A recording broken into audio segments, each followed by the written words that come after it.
Assalamualaikum warahmatullahi wabarakatuh.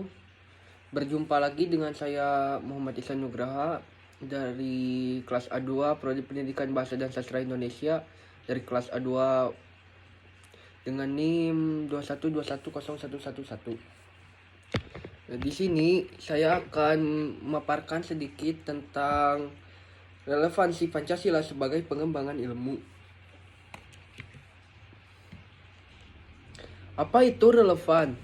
Relevan menurut Kamus Besar Bahasa Indonesia adalah kait mengait, bersangkut paut, berguna secara langsung atau data yang ada hubungannya langsung dengan persoalan yang sedang diteliti.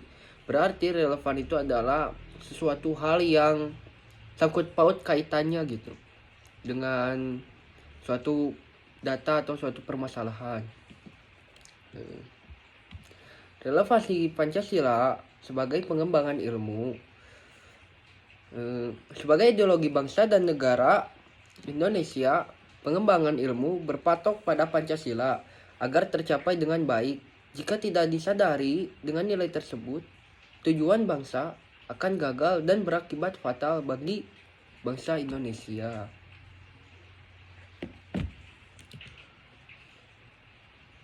Dan ada peranan Pancasila sebagai landasan ilmu. Yang pertama adalah filtrasi, yang kedua sebagai tolak ukur, yang ketiga sebagai alat kontrol.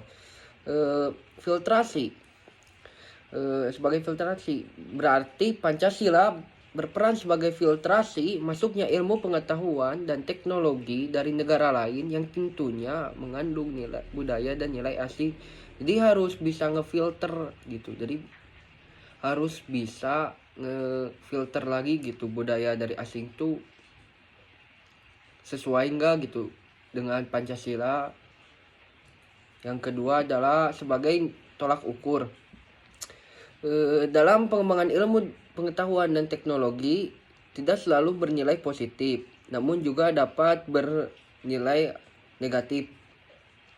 Maka dari itu Pancasila jadikanlah tolak ukur gitu. Jadikan tolak ukur sebagai relevansi dalam landasan ilmu pengetahuan dan teknologi.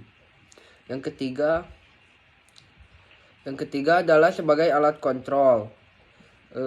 Perkembangan ilmu pengetahuan dan teknologi yang tidak terkontrol akan menimbulkan penyimpangan yang tidak diinginkan. Ya, seperti konsumsi yang berlebihan, individualisme dan sebagainya yang tidak sesuai dengan nilai-nilai yang ada di Pancasila.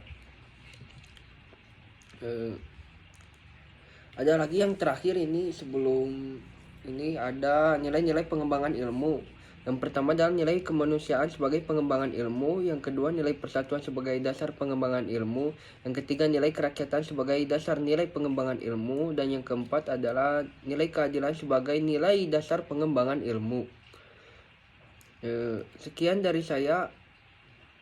Mohon maaf apabila ada tutur kata yang salah ataupun kurang berkenan. Wabillahi taufiq wal hidayah. Assalamualaikum warahmatullahi wabarakatuh.